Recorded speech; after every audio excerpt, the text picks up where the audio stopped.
Hold किए हुए हैं। और यहाँ देखिए फंडामेंटल्स, ये पॉइंट आता है फंडामेंटल। यहाँ पे बात कर रहे थे मार्केट कैप, आप यहाँ मार्केट कैप देख सकते हैं। उसके बाद देखिए पी रेशियो यहाँ पे है। और डिविडेंड कंपनियां कितना दे रही है आपको लिखा है 2%, बहुत अच्छा होता है। डेट टू इक्विटी जैसे हमने बताया था क्या 0 से। वेलकम फ्रेंड्स, आज हम बात करेंगे किसी भी कंपनी में जब हम फंड इन्वेस्ट करना चाहते हैं तो सबसे जो इम्पोर्टेंट पॉइंट कि हमें ये समझना चाहिए उस कंपनी का हमें आना चाहिए क्या फंडामेंटल एनालिसिस। जब हम बात करते हैं फंडामेंटल एनालिसिस की तो देखिए दो अप्रोचेस होती है फंडामेंटल एनालिसिस की, एक बॉटम अप्रोच एक टॉप अप अप्रोच। फंडामेंटल की 3 लेयर्स होती हैं एनालिसिस की। फंडामेंटल एनालिसिस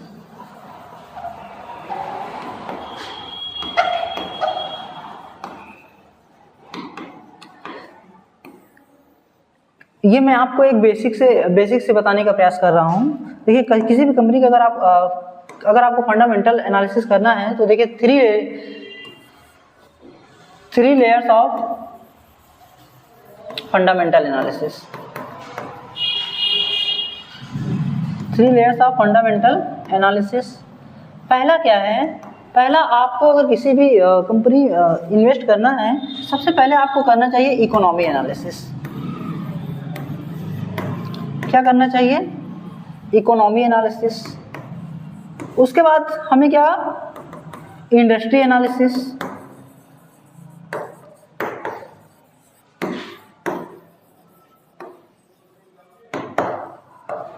उसके बाद हमें आना चाहिए कंपनी एनालिसिस पे।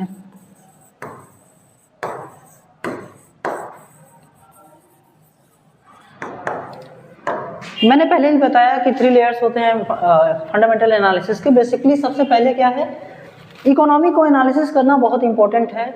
बेसिकली जब हम इकोनॉमी एनालिसिस की बात करते हैं तो उसमें हम देखते हैं कि कंपनी का, हमारे देश की इकोनॉमी इस समय, जैसे कि इंडिया क्या है, इमर्जिंग इकोनॉमी है। तो यहाँ पे अगर आप इन्वेस्ट करना चाहते हैं तो लॉन्ग टर्म में क्या है, ये अच्छी ग्रोथ आपको मिलेगी। किसमें, इकोनॉमी। तो सबसे पहला जो पॉइंट होता है इकोनॉमी एनालिसिस, यहाँ पे हम देखते हैं जीडीपी रेट, एम्प्लॉयमेंट रेट, ये सारी चीजें हम कैलकुलेट करते हैं। उसके बाद हम इन्वेस्टमेंट प्लान करते हैं, ये लॉन्ग टर्म की। उसके बाद जो इंपॉर्टेंट पॉइंट है वो है इंडस्ट्री एनालिसिस।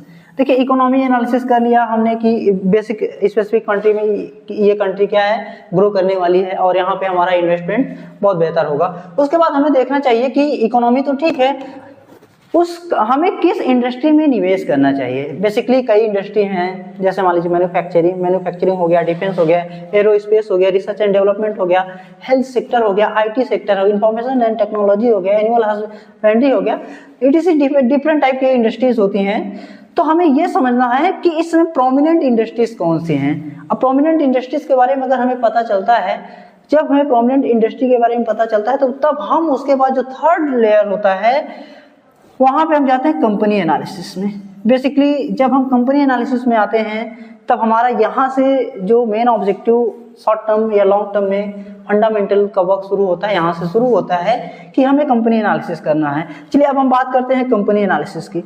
बेसिकली जब हम कंपनी एनालिसिस की बात कर रहे हैं, देखिए अब हमने क्या किया, एक कंपनी एनालिसिस, फंडामेंटल एनालिसिस कर रहे हैं तो कंपनी एनालिसिस करिए। तो बेसिकली जब हम बात करते हैं कंपनी एनालिसिस की तो हम इसमें ये देखते हैं कि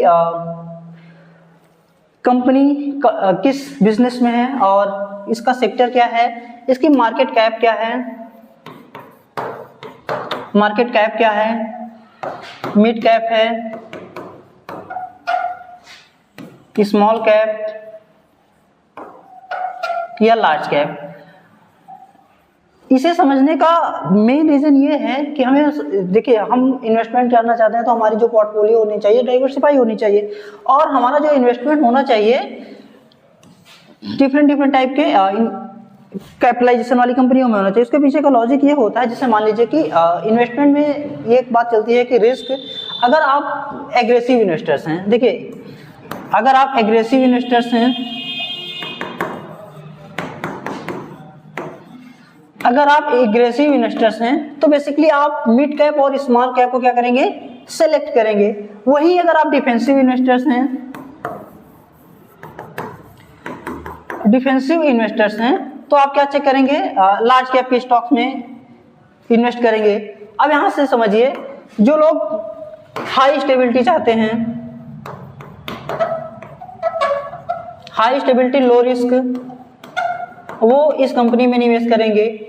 जो थोड़ा सा मॉडरेट रिस्क और मॉडरेट रिवार्ड चाहते हैं, वो मिड कैप या स्मॉल कैप में निवेश करेंगे। बेसिकली ये एक आइडिया हमें ये देता है कि मान लीजिए कि हम किस तरह के इन्वेस्टर्स हैं, तो हमें अपनी कैपेबिलिटी को समझते हुए इन्वेस्टमेंट प्लान करना चाहिए कि मैं अगर ज़्यादा रिस्क ले सकता हूँ तो मैं मिड कैप या स्मॉल कैप की कंपनियों में जाऊँगा। अगर मैं बहुत कम रिस्क लेना चाहता हूँ तो मैं लार्ज कैप की कंपनियों में जाऊँगा, जो कि हाई स्टेबिलिटी हमें प्रोवाइड करती है।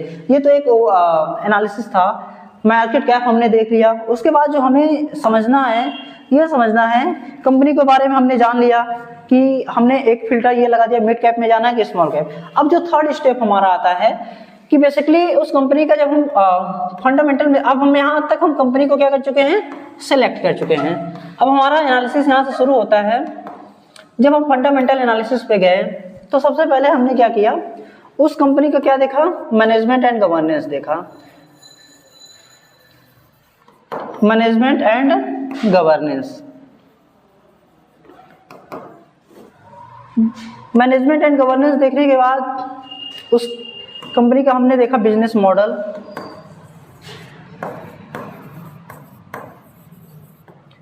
उसके बाद हम देखते हैं उस कंपनी का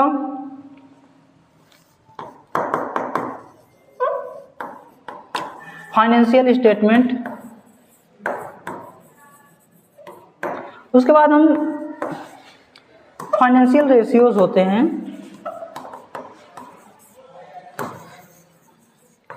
ये हमें देखना होता है। अब यहाँ समझिएगा, ये जो पॉइंट हैं, अगर किसी भी कंपनी में आप लॉन्ग टर्म के लिए बने रहना चाहते हैं और लंबे समय, लंबी अवधि के लिए निवेश करना चाहते हैं, तो उस कंपनी का मैनेजमेंट एंड गवर्नेंस आपको देखना चाहिए। बेसिकली मैनेजमेंट एंड गवर्नेंस ये बात करता है कि उस कंपनी के जो टॉप लीडर्स हैं वो कैसा है, उनके जो कंपनी का कल्चर कैसा है, कंपनी के इन्वेस्टमेंट और उनके एम्प्लॉय का कल्चर कैसा है यहाँ, और उनके जो कंपनी के लीडर्स हैं उनकी क्वालिफिकेशन क्या है, उनके एम्बिशन क्या हैं, वो रिस्क टेकर हैं कि नहीं, और उनकी इंटीग्रिटी हमें यहाँ देखने को मिलती है, जो कि बिजनेस में सबसे इंपॉर्टेंट पॉइंट होता है इंटीग्रिटी। ये सारी चीजें हमें यहाँ, इंटीग्रिटी हो गया, ट्रांसपेरेंसी हो गया, यहाँ हमें ये चीजें, ये देखिए हमने पहले ही बताया, ये अगर आप लॉन्ग टर्म के इन्वेस्टर्स हैं तब के लिए है। उसके बाद हमें ये देखना चाहिए कंपनी का बिजनेस मॉडल। कंपनी का बिजनेस मॉडल क्या है, कुछ कंपनियों का बिजनेस मॉडल देखिए, वह अपने सेक्टर में क्या कर रही है, लीडिंग में है, उसकी मोनोपोली है, उसकी कंपनी की परचेजिंग पावर अच्छी है कि नहीं है, परचेजिंग पावर। अगर किसी कंपनी की परचेजिंग पावर ये अब अच्छा है तो यहाँ पे हम फंडा वो कर सकते हैं। ये थोड़ा सा अगर आप लॉन्ग टर्म के लिए हैं। उसके बाद अब आपको जो इम्पोर्टेंट है, ये पॉइंट ज्यादा इंपॉर्टेंट होता है फंडामेंटल एनालिसिस में, financial statement and financial ratio. चलिए अब हम बात करते हैं फाइनेंशियल स्टेटमेंट की। फाइनेंशियल स्टेटमेंट में जब हम बात करते हैं तो बेसिकली हमें कंपनी का क्या देखना चाहिए, एनुअल फाइनेंशियल रिपोर्ट आती है, एनुअल फाइनेंशियल रिपोर्ट, जो कि आपको एनएससी की वेबसाइट पे ये सारे डाटा अवेलेबल होते हैं। आपको profit loss statement,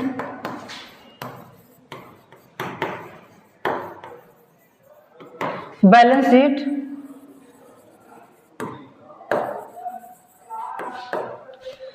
cash flow statement,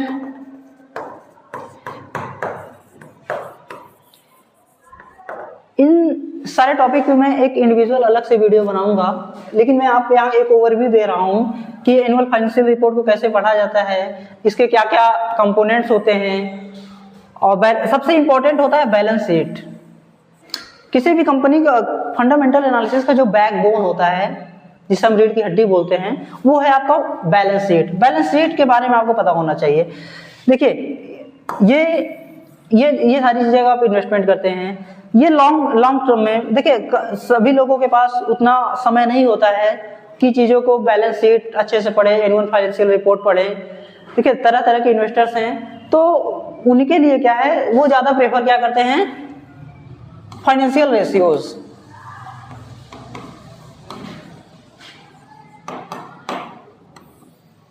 financial ratios basically आपको एक कंपनी का क्विक रिवीजन दे देता है कि किसी भी कंपनी के एक साउंड कंपनी का जो रेशियोज हैं, जैसे मान लीजिए कि जो कुछ इंपॉर्टेंट रेशियोज हैं, जैसे मान लीजिए क्या है, डेट टू इक्विटी रेशियो।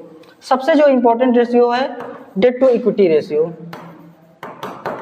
किसी भी कंपनी में अगर आप निवेश करना चाहते हो, अगर आप लॉन्ग टर्म के लिए निवेश करना चाहते हैं तो आपको सबसे पहले उस कंपनी का डेट टू इक्विटी रेशियो देखना चाहिए। Basically debt to equity ratio ये बताता है कि उस कंपनी के जो इक्विटीज हैं, जो शेयर हैं, उस पर कितना कर्जा है।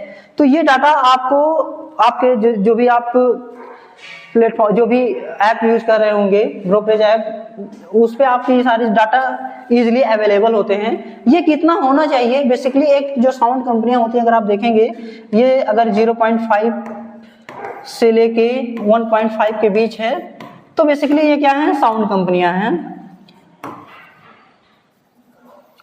डेट टू इक्विटी रेशियो, यही जब हम बात करते हैं फाइनेंशियल कंपनी में, तो ये रेशियो थोड़ा सा बढ़ सकते हैं। फाइनेंशियल कंपनी की बात कर रहे हैं। डेट टू इक्विटी रेशियो, अगर जैसे मान लीजिए कोई कंपनी बहुत ज्यादा प्रॉफिटेबल हो, लेकिन डेट टू इक्विटी रेशियो बहुत ज्यादा है, तो बेसिकली इसका मतलब ये है कि वह कंपनी अन्य तो बहुत अच्छा कर रही है, लेकिन उसका जो ज्यादा प्रॉफिट है वो किसमें जा रहा है, डेट का इंटरेस्ट देने में जा रहा है। मतलब कर्ज उसने जो लिया है उसके इंटरेस्ट में जा रहा है। तो ओवरऑल वो लॉन्ग समय में देखेंगे वो कंपनियां सस्टेन नहीं कर पाएंगी। तो सबसे जो एक इंपॉर्टेंट रेशियो क्या था, डेट टू इक्विटी रेशियो था।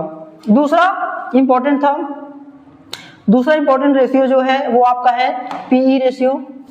देखिए पीई रेशियो, अब पी रेशियो क्या होता है, अर्निंग पर शेयर क्या होता है, ये सारी चीजें हम आपको डिटेल बताएंगे, लेकिन मैं एक ओवरव्यू दे रहा हूँ कि पी रेशियो जो होना चाहिए वो क्या होना चाहिए। जब हम बात करते हैं पी रेशियो की, बेसिकली देखिए जो एक ये सेक्टर वाइज अलग अलग हो सकता है। पी रेशियो की जब हम बात करते हैं ये सेक्टर वाइज अलग अलग हो सकता है। मेजरली ये 15 से लेके 30 के बीच में अच्छा माना जाता है, लेकिन ये अलग अलग सेक्टर के लिए अलग अलग हो सकता है। मैं कुछ सेक्टर लिख दे रहा हूं जिसके लिए ये, जैसे मान लीजिए कि हेल्थ सेक्टर हो गया, हेल्थ सेक्टर की कंपनी है, health sector, IT sector, FMCG sector, या फिर हम लिख देते हैं माइनिंग सेक्टर, माइनिंग सेक्टर की कंपनियां, या फाइनेंस,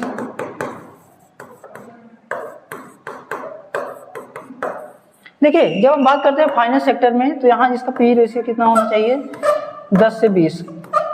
किसी भी कोई भी कंपनी जो फाइनेंस सेक्टर की हो, अगर उसका पी रेशियो 10 से 20 है तो इसका मतलब वो कंपनी क्या है, बहुत अच्छी है। और माइनिंग सेक्टर में यही आपका ये कितना होना चाहिए, 5 से लेकर 15 के बीच में ही होना चाहिए। अगर इससे ज्यादा है तो हमें ये पता चलता है कि वो कंपनियां क्या हमें मिल रही हैं, ओवर वैल्यूड। उसके बाद आप आईटी सेक्टर, एफएमसीजी सेक्टर, यही 10 से 20। हेल्थ सेक्टर आप देख सकते हैं 20 से 30, आईटी सेक्टर 25 से ये हो सकता है। ये बेसिकली पी रेशियोज हैं। देखिए पी रेशियो से हमें पता क्या चलता है, हमें यहाँ पे ये पता चलता है स्टॉक अंडर वैल्यूड स्टॉक है या ओवर वैल्यूड स्टॉक। ये बेसिकली हमें जानकारी मिलती है कहाँ से, पी रेशियो से।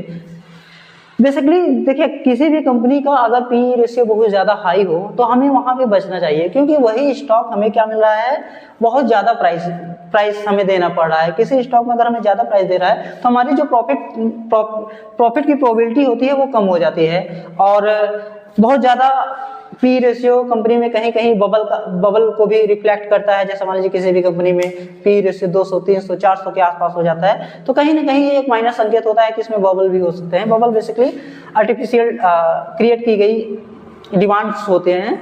ये कुछ सेक्टर्स हैं, एक थोड़ा सा ओवरव्यू था। ओवरऑल ये अगर ऐसा नहीं है, कुछ कंपनियों में अगर आप पी रेशियो देखेंगे, पी रेशियो से आपको अंदाजा ये लग जाता है कि हमें कंपनी क्या मिल रही है, ओवर वैल्यूड या अंडर वैल्यूड। उसके बाद जो इंपॉर्टेंट रेशियोज होते हैं वो आता है आपका आरओए और आरओई।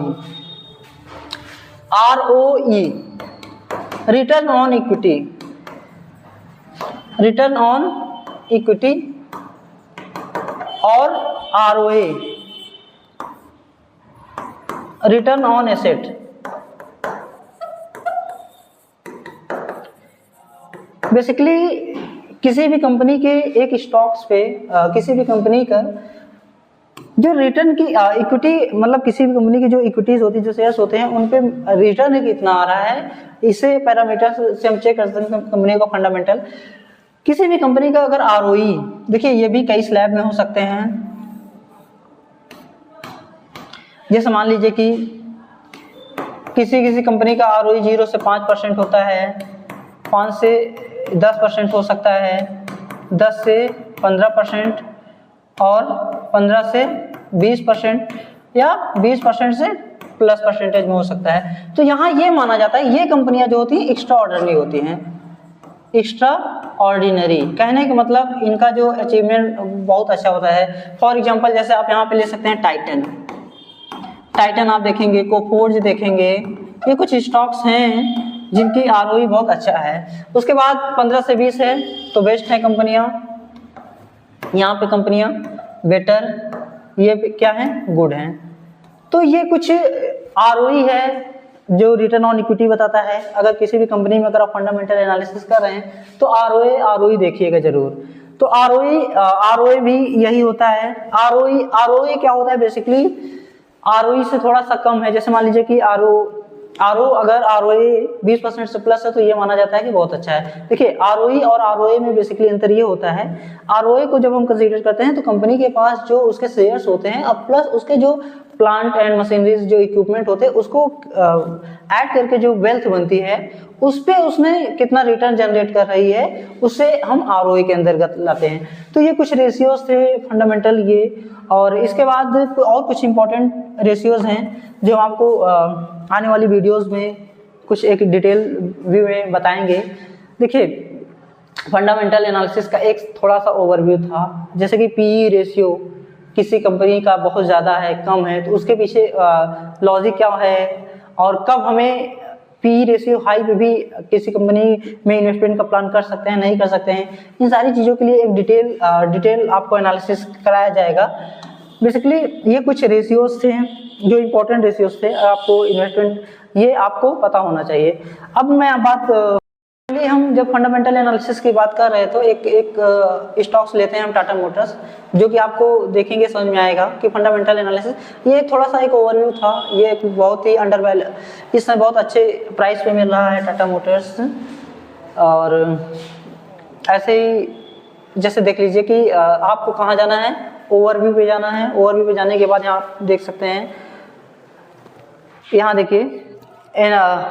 यहाँ देखिए कितने लोग इसे बाई कर रहे हैं और यहाँ पे कितने लोग होल्ड किए हुए हैं। और यहाँ देखिए फंडामेंटल्स, ये पॉइंट आता है फंडामेंटल। यहाँ पे बात कर रहे थे मार्केट कैप, आप यहाँ मार्केट कैप देख सकते हैं। उसके बाद देखिए पी रेशियो यहाँ पे है। और डिविडेंड कंपनियां कितना दे रही है आपको लिखा है 2%, बहुत अच्छा होता है। डेट टू इक्विटी जैसे हमने बताया था क्या 0 से 1.5 के बीच में होना चाहिए। इस कंपनी का डेट टू इक्विटी रेशियो क्या है 0.05।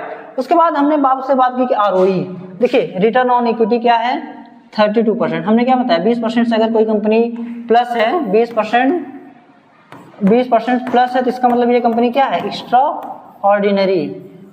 तो ये एक थोड़ा सा ओवरव्यू था। ये फंडामेंटल एनालिसिस आप किसी भी कंपनी का ऐसे कर सकते हैं फंडामेंटल एनालिसिस। तो ये एक ब्रीफ इंट्रोडक्शन वीडियो था जो कि आप देख सकते हैं। एक सबसे इंपॉर्टेंट पॉइंट जो कि आपको देखना चाहिए फंडामेंटल एनालिसिस कर रहे हैं तो आपको शेयर होल्डिंग पैटर्न जरूर देखना चाहिए कि इस पर्टिकुलर स्टॉक्स में किसने कितना इन्वेस्टमेंट किया हो। जैसे यहाँ देखिए शेयर होल्डिंग पैटर्न, जब हम यहाँ पे शेयर होल्डिंग पैटर्न देख रहे हैं तो टॉप म्यूचुअल फंड 4 फंडामेंटल आप कर सकते हैं। ओवरऑल फंडामेंटल एनालिसिस करने समय एक सबसे इंपॉर्टेंट ये है शेयर होल्डिंग पैटर्न, इसे आपको जरूर देखना चाहिए। यहाँ पे देखिए सबसे ज्यादा जो शेयर होल्डिंग पैटर्न होना चाहिए आपका प्रमोटर्स का होना चाहिए। प्रमोटर्स का अगर शेयर होल्डिंग पैटर्न अच्छा है तो हमें ये बताता है उस कंपनी के जो बेसिकली मैनेजमेंट है उस कंपनी पर्टिकुलर स्टॉक्स को आगे ले जाना, उस अपने बिजनेस क्या करना चाहते हैं, ग्रो करना चाहते हैं। और उसके बाद आपको ये देखिए टॉप जो इंस्टीट्यूशनल इन्वेस्टर्स होते हैं उनकी होल्डिंग देखिए, यहाँ पे एफआई का इन्वेस्टिंग अच्छा खासा है। यहाँ पे म्यूचुअल फंड वाले कितना परसेंट लगाए हैं, 11%। अब सोचिए कि म्यूचुअल फंड अगर अपने इस स्टॉक पर्टिकुलर स्टॉक में 11% निवेश किए हैं, तो म्यूचुअल फंड कहीं भी अगर पैसे निवेश करते हैं तो उनके पास एक प्रोफेशनल एक्सपर्ट की टीम होती है, रिसर्च एनालिसिस्ट होते हैं, वो एक डीप एनालिसिस करते हैं, रिसर्च करते हैं, उसके बाद अपना पैसा किसी भी एक स्टॉक पे पैसे वो निवेश करते हैं। तो ये कुछ पैरामीटर्स हैं जो आगे आपको देखना चाहिए। यहाँ पे देखिए डीआई जो डोमेस्टिक इंस्टीट्यूशनल, उन्होंने भी यहाँ पे निवेश किया हुआ है। और इसी तरह आप क्या देख सकते हैं, सिमिलर स्टॉक्स। तो ये कुछ यहाँ पे देखिए डोमेस्टिक इंस्टीट्यूशन की होल्डिंग भी यहाँ पे क्या है, लगभग 6%। तो इस तरह से आप किसी भी कंपनी का फंडामेंटल एनालिसिस कर सकते हैं। ये एक छोटा सा ओवरव्यू था। और डीप एनालिसिस जब हम करते हैं तो हम इसके और डीप में जाते हैं कि म्यूचुअल फंड में, फिर हम यहाँ देखते हैं कि किस के म्यूचुअल फंड ने कितना पैसा निवेश किया है। इस तरह की डिफरेंट एनालिसिस होती हैं। ये एक ओवरव्यू था। अगर आपको जैसे मान लीजिए कि स्विंग ट्रेडिंग में फंडामेंटल देखिए, अगर आपको शॉर्ट टर्म के लिए करना होता है तो हम स्विंग ट्रेडिंग पे जाते हैं, तो हमें टेक्निकल एनालिसिस की भी जरूरत पड़ती है। लेकिन जब तक किसी इन्वेस्टमेंट के मामले में अगर आपका फंडामेंटल क्लियर नहीं है तो सिर्फ टेक्निकल की मदद से आप लॉन्ग टर्म में इन्वेस्टमेंट नहीं कर सकते हैं, क्योंकि फंडामेंटल एनालिसिस से ही टेक्निकल एनालिसिस डेराइव होती हैं। तो ये एक छोटा सा एक ब्रीफ इंट्रोडक्शन था फंडामेंटल एनालिसिस के ऊपर।